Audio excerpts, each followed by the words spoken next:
Each and everybody is having some responsibility, and that responsibility has to be carried on in a perfect way, right?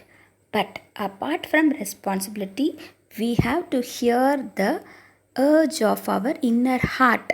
So the usually the inner heart only shows you the real things, what you need, what you are. So here Ulysses' inner heart is expecting him to travel around. So he is listening, since now the whole kingdom is settled and his son is also very good, so that it is the right time for him to move on, listen to his inner thoughts, and based on that he can move on to take up his own adventure. So everybody, what we have to do, it is not only that we have to go on take up the responsibility, we have to carry out a few adventures in our life too. It doesn't mean that we have to leave away everything and as such we can just vanish. No, we have to make an arrangement that our responsibility is being handed over to somebody, and the thing what we have to do is being carried out by somebody else. Then we can take a break and we can have an adventure.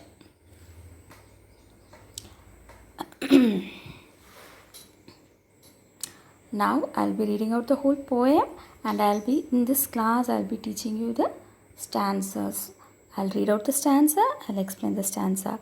Before that, I'll be reading out the whole poem. Okay, now let's start. In it little profits that an idle king by his little still sorry by the still hearth among these barren cracks, matched with an aged wife, I meet and dole unequal loss onto a savage race, that hoard and sleep and feed and know not me. I cannot rest from travel, I will drink. Life to lease all times I have enjoyed. Greatly have suffered greatly both with those that loved me and alone on shore, and when through scolding drifts and rainy heads vex the dim sea, I am become a name for always roaming with a hungry heart. Much have I seen and known the cities of men and manners, climates, councils, governments, myself not least but honored of them all, and drunk delight of battle with my peers.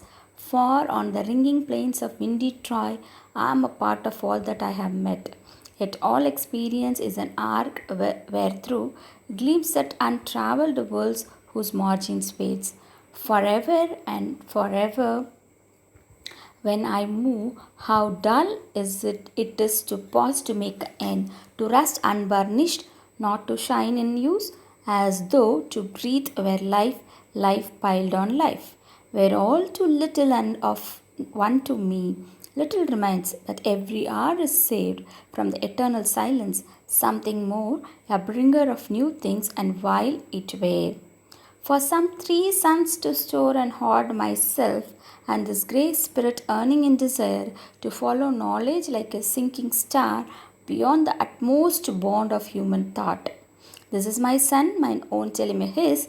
So here comes the second part, okay? This is my son, my own telling me his, to whom I leave the spectre and the isle, well loud of me, discerning to fulfill this labour by slow prudence to make mild a rugged people, and through soft degrees subdue them to the useful and the good.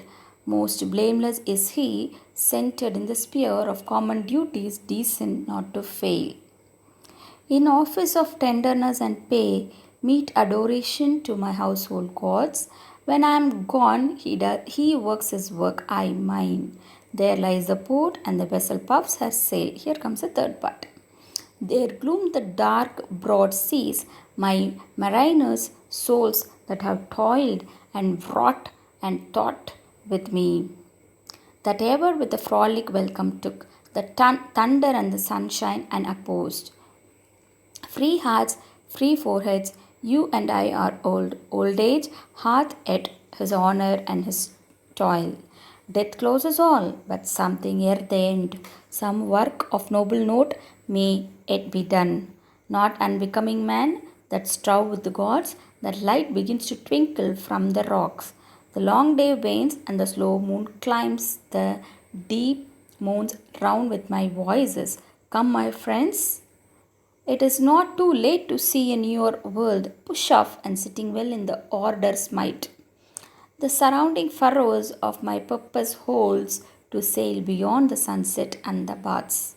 Of all western stars until I die, it may be that the gulfs will wash us down.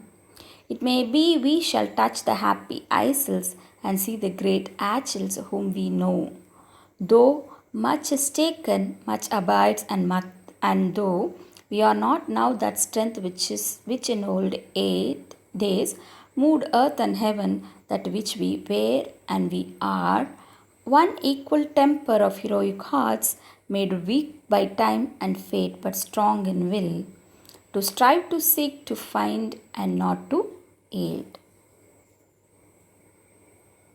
Let us move on to the stanza 1. It little profits that an idle king by this little hearth among these barren crags matched with an aged wife. So what he is telling, it little profits that an idle king. Idle, the one who doesn't do anything, who sits quiet. So little profit, he says that there is not much good for an idle king. What the idle king will do is, by the still hearth among these barren cracks, barren empty. So he says that if a king is going to sit near the fireplace idly, with whom matched with his aged wife. So if he is going to sit along with his aged wife there, and what he is doing, I meet and dole unequal laws onto a savage race. What I am doing, I am creating the unequal laws. I am creating the laws for the people of my kingdom. So he says that a king who is going to sit idly, for example, sitting near the fireplaces, along with his wife, the queen, what he is doing there, sitting, and he is creating the laws for his kingdom. If he is going to do that, then that is of no use. Who's telling this? Ulysses' point of view. That hoard and sleep and feed and know not to me. He says that to whom he is creating the law? For the people who is always working, sleeping, feeding.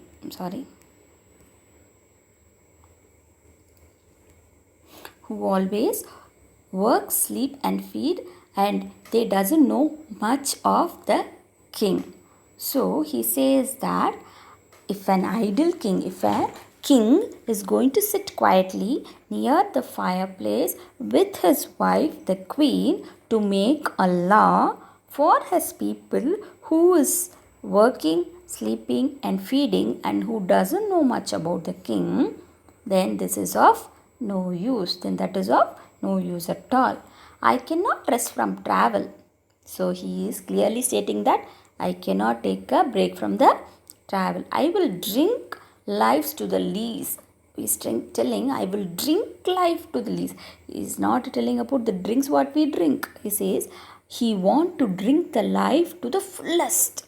He want to live his life to the fullest. So he feels that if I have born here, then the things whatever I need, the happiness which gives me, I can understand my happiness. So whatever the things which gives happiness to me, I have to live to that fullest.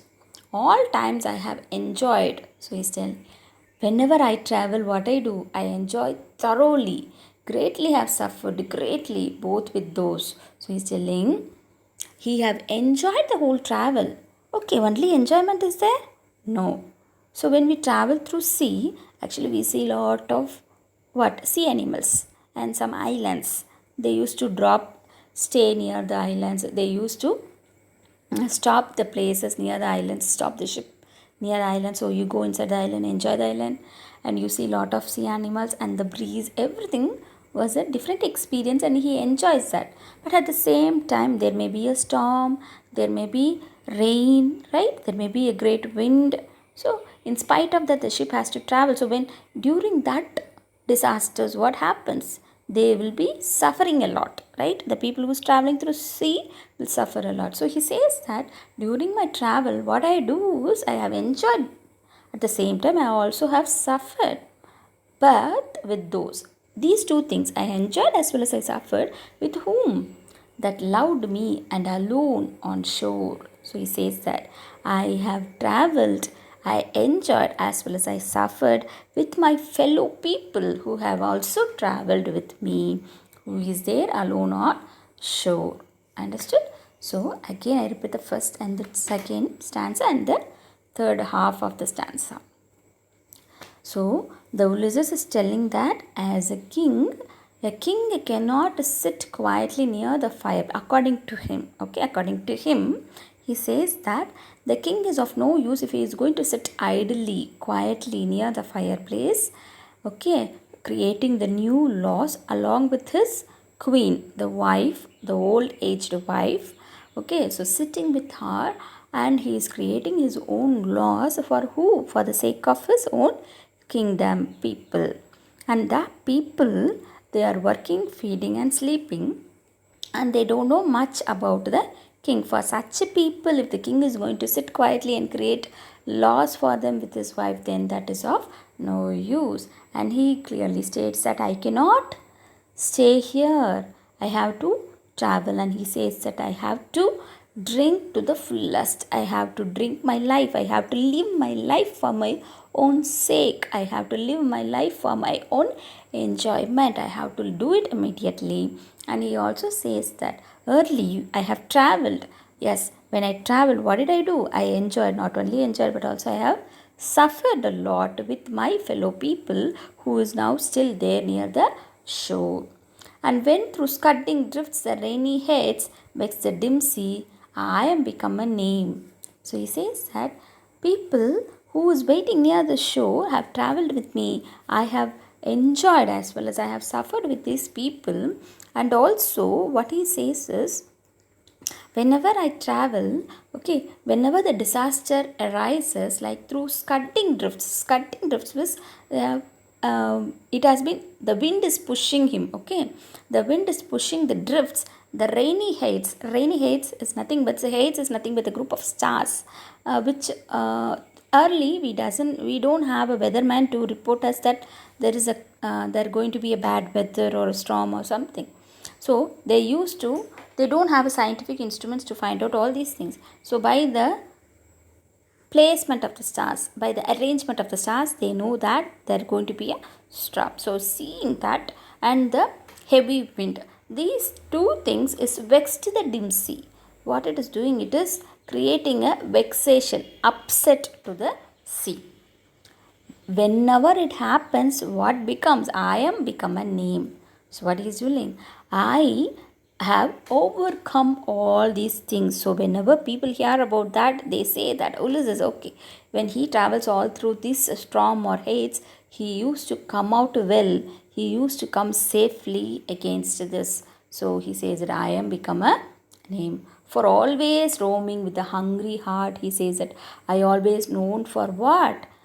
People will say that he is not at all satisfied though he travels a lot. So he says that for always roaming with a hungry heart, he is always moving with the hungry, the heart is going on urging him to go on travel.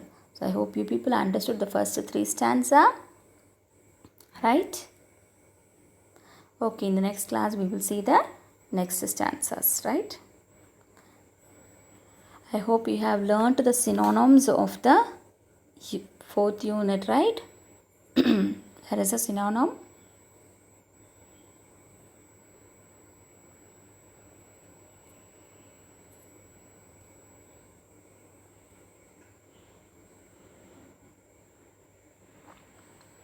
Yes. So you people have learnt the synonym. Now I'll be forwarding you the guide photocopy. Excuse me. So what you do, you just read the 2 marks, 5 2 marks, okay? Okay, let it be 6 2 marks.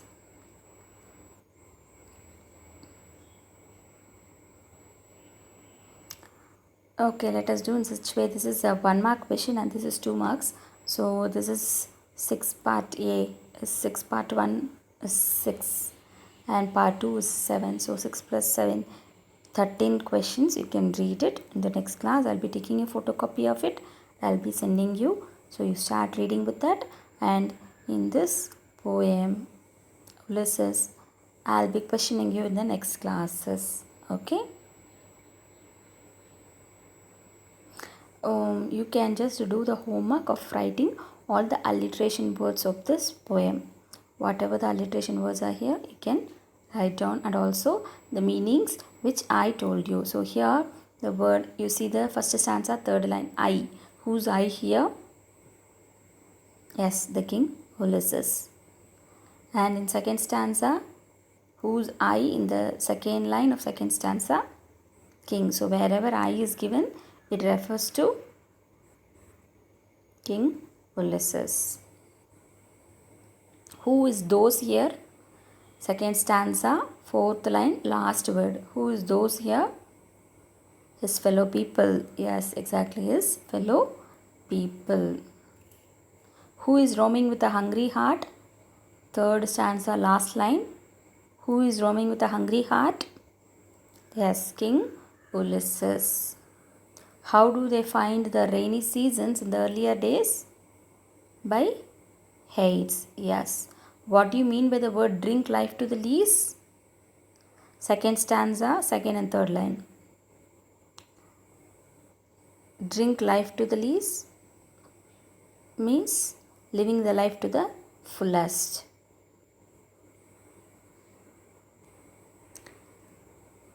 Okay guys, let us see the next in the next class, the next other stanzas. Okay, have a nice day. Bye.